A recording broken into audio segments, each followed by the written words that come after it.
No secrets, no lies. I am 41 and I began my career in the creative industry at 21.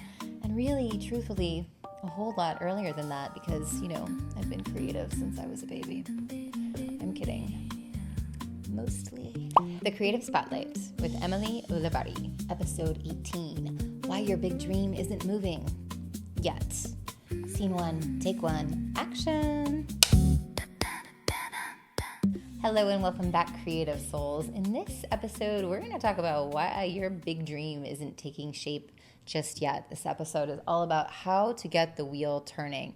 Now, I am living, breathing proof of this experiment because I have had a job in the creative industry for 2 decades now. No secrets, no lies. I am 41 and I began my career in the creative industry at 21. And really, truthfully, a whole lot earlier than that because, I've been creative since I was a baby. I'm kidding. Mostly. Okay, seriously, let's get into it. So there's this idea that you've certainly heard of that hindsight is 2020.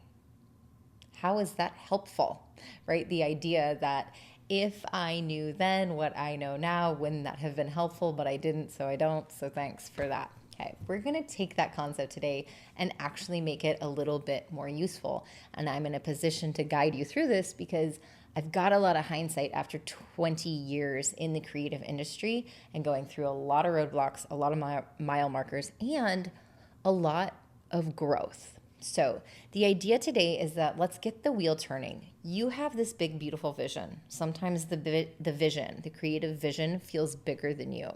And that bigness can sometimes just make us stop before we even get started.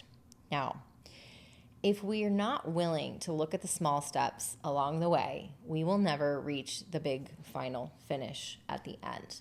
So I want to make a long story short for you today and share a little bit about the small, seemingly insignificant steps that I took in my journey that got me to where I am. Because now that I'm here, I can look back at those steps and see how important and valuable they were. And then I'm going to help you do the same with your own creative vision from wherever you stand in it right now. Okay. So if you don't know, I have an immersive theater here in beautiful Eureka Springs, Arkansas, and my husband and I write, produce, and perform in our own shows. And it's a dream. It's the dream. It's the dream I dreamt up some 20 odd years ago. But this is how it started. I really, truly was a creative all through my childhood and teen years. It was in my teen years I decided that I wanted to produce works for the stage.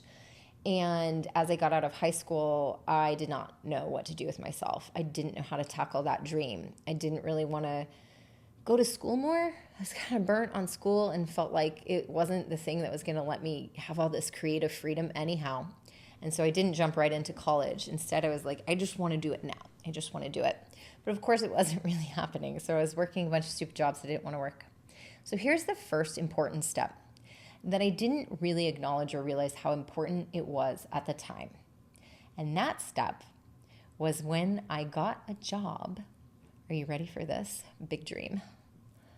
Fitting dance shoes at a dance store. Whew. So dreamy.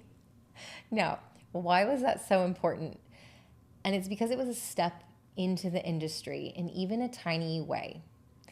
It was a step being in the dance arena. Back then, my dreams were really dance, in the dance realm. I hadn't really stretched my theatrical wings yet. Didn't know that was going to happen. It happened later.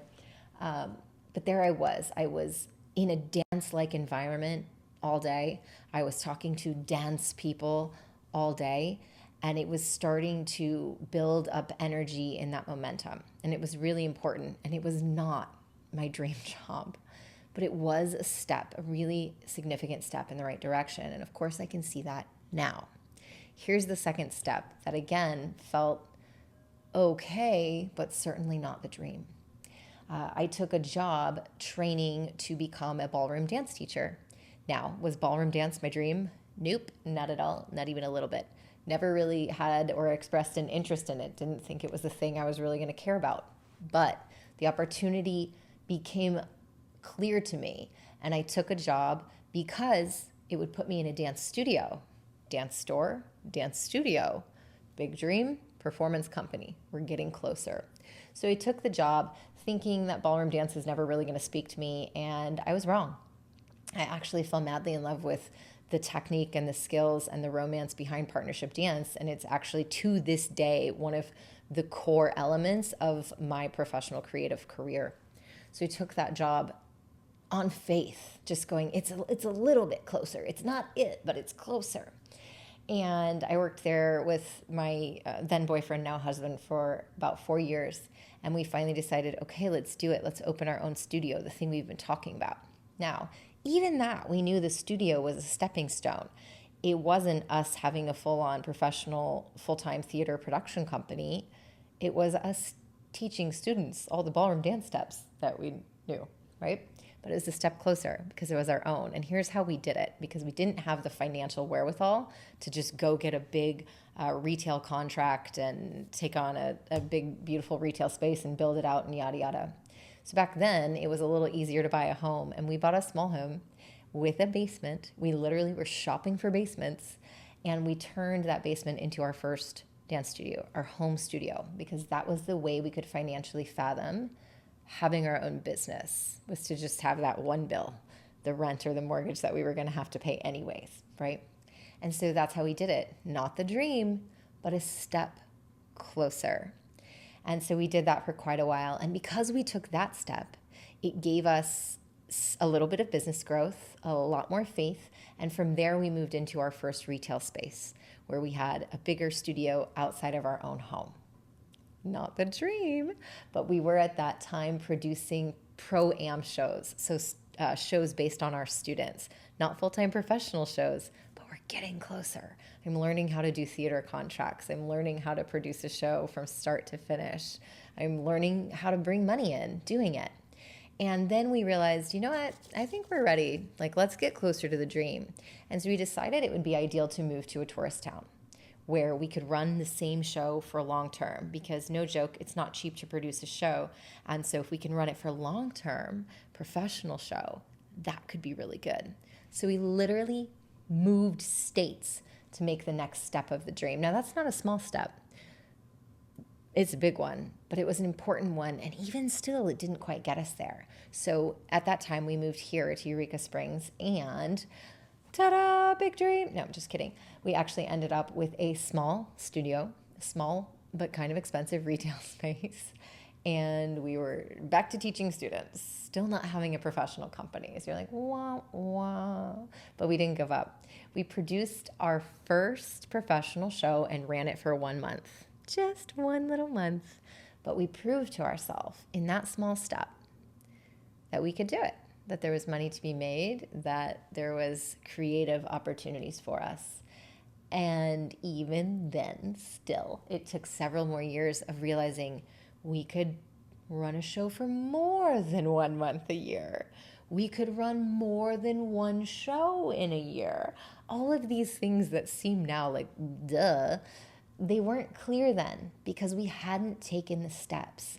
Now, 20 years into this career, I am living it. I have a full-time immersive theater, and we produce about 4 shows a year. It's a creative dream. It's what I want to do. And if I could have just done this and magically put myself into that way back in my early 20s or even late teens, you bet I would have.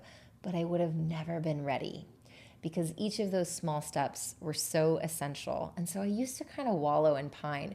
Why can't I just have it? Why isn't it just there yet? How come it's not happening?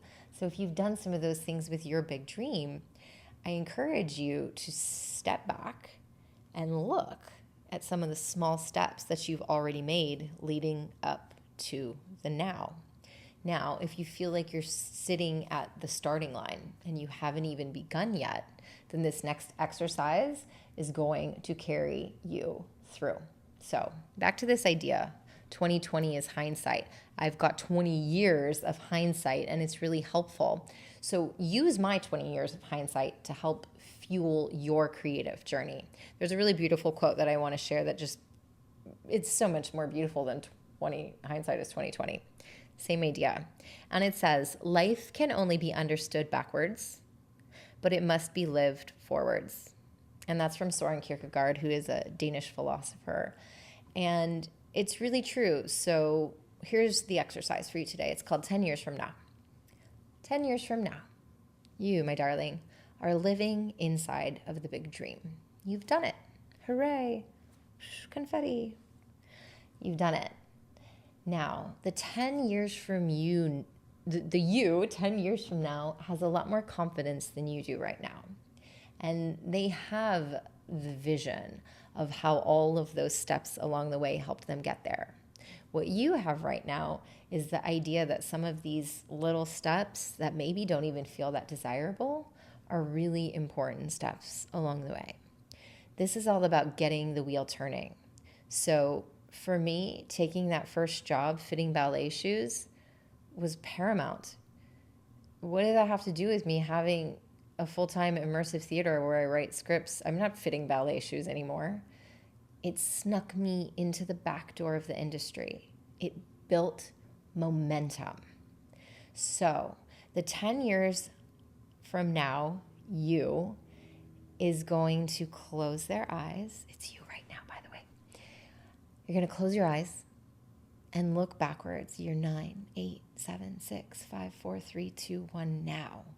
And see what are the actions that were taken, however small or seemingly insignificant, that helped you arrive to that big dream vision that you have. I'm not saying it has to take 10 years, but the 10 years from now, you is wiser and has accomplished the thing, the big dream. So whether you prefer to just close your eyes and daydream this, or if you're more of a journaler, you can write it down.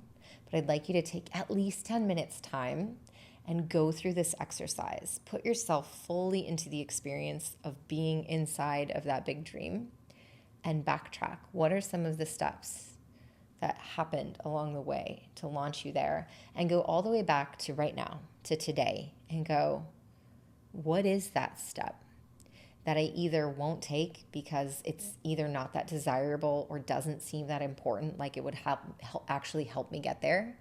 And I want you to confidently take that step, knowing that it is the first step on that staircase to the dream that you're going to be living.